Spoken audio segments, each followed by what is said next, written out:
Le Maghreb, c'est en Afrique. Prends le temps de digérer cette information. Parce qu'il y en a parmi vous, apparemment, vous n'êtes pas au courant. Ça va pas la tête ou bien? J'ai un pote, c'est un Tunisien, il m'a dit, Hervé, tu dois comprendre. Nous, les Maghrébins, on n'est pas des Africains, on est des Méditerranéens. Ta gueule. Ta gueule. Oui, t'es méditerranéen, mais en Afrique. Ok? T'es pas sur la côte d'Azur, t'es à Agadir. Très belle ville, Agadir, mais très belle ville d'Afrique.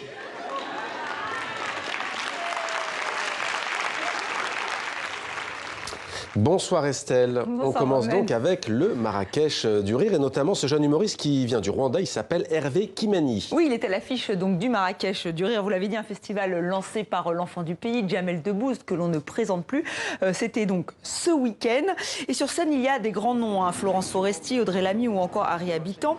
Mais ce festival veut mettre à l'honneur les jeunes talents et notamment les jeunes humoristes africains, d'où la présence d'Hervé Kimani. On le voit là, ravi de jouer les touristes sur l'emblématique place Djema Efna, où il y a aussi des spectacles.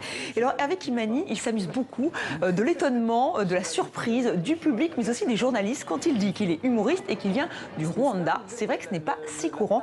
Il s'en explique auprès de notre correspondante sur place, Maud Ninove. Je crois que c'est ça nos premiers sketchs en fait. C'était le fait, les yeux écarquillés quand tu dis que tu es humoriste rwandais. C'est comme dire que tu es gay et républicain. Donc t'es une comète. Il faut faire un vœu quand on te voit. C'est tellement drôle que les réactions des gens, parce que c'est là où tu réalises à quel point les gens ont une perception de où tu viens. Bien sûr, bon, avec l'histoire qu'on a, c'est pas évident. Et je pense que en fait, ça ne devrait pas étonner les gens. Les humoristes ne viennent pas d'endroits heureux, d'endroits stables. Je connais rien de plus dépressif qu'un humoriste en fait. C'est pas faux. C'est pas faux. Il y a la comète aussi qu'on convoque à nouveau, Estelle. On le Effectivement, disait la juste à l'heure, on n'a comète, pas toujours. menti, hein, même dans l'humour. Une vente aux enchères insolite à présent. Ah non, mais on va rester un petit peu, Ah, on y s'il vous reste. plaît. Au Ah bah oui, Marrakech, quand pardon. même, au Marrakech Allez. du rire, parce qu'on va revenir sur la scène, la soirée qui était Humouragie. dédiée à la jeune scène marocaine. Humouragie, c'est un collectif qui réunit des artistes, des comédiens, des comédiennes, des humoristes, évidemment. Leur spectacle tourne dans tout le pays, au Maroc, mais aussi à l'étranger, et ce sont eux qui ont eu la lourde tâche de donner le coup d'envoi de cette 9e édition du Marrakech du rire. Maud Ninove les a rencontrés. Tout commence comme le soir du grand gala. Mais cette année, le Marrakech du rire casse les codes, avec un spectacle d'ouverture 100% marocain, intégralement en arabe dialectal, par une troupe unique au Maroc. Ces jeunes humoristes qui ont fait le tour du pays, rêvaient de café-théâtre et de comédie-club. Ce soir, c'est un pari.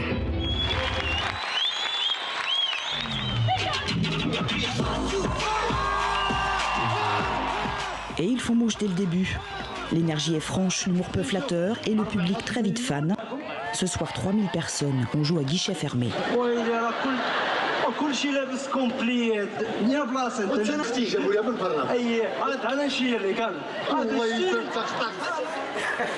Le sourire déjà, mais à 1 heure du spectacle, c'est l'élégance du trac. Bon courage, ça fait plaisir. La caméra, ça va, tout va bien. J'ai beaucoup de trac, c'est pour ça que je cherche comment faire pour, voilà, pour, comment dirais-je, déstresser un peu. Et voilà. Moi, pour essayer d'apaiser un peu le stress, je viens chercher les copains et je les taquine au maquillage. Mais évidemment, ce soir, le tifo marocain sera pour Jamel Debbouze, qui a vu grandir Thalys, le metteur en scène de la troupe. Merci. J'étais non seulement fier mais impressionné par le niveau et encore plus touché par l'accueil du public, la réception. Je ne m'attendais pas à avoir une telle communion, la vérité. Jusqu'au bout, la troupe aura effectivement tenu son public. Fin de spectacle et en coulisses, peu de doute sur leur fierté.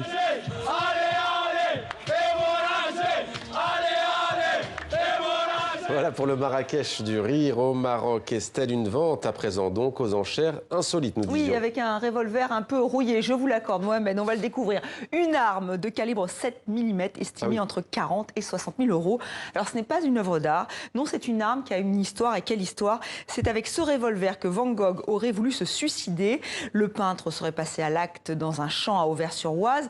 Van Gogh n'est pas mort sur le coup, il est mort 2 jours après et il a été enterré dans ce village. Et c'est dans cette auberge que l'arme était exposée. L'arme va être vendue aux enchères ce mercredi. Et vous savez, Mohamed, il y a d'autres versions qui existent. Le peintre aurait été blessé par des jeunes gens, il n'aurait pas voulu en parler. Je vous conseille d'ailleurs de lire un tout petit roman passionnant sur cette question, Vincent qu'on assassine, de Marianne Jaegler.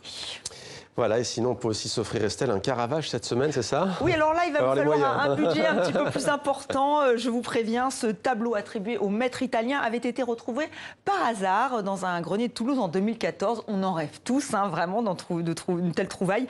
La mise à prix a été fixée à 30 millions d'euros, mais les enchères pourraient grimper vite, très vite.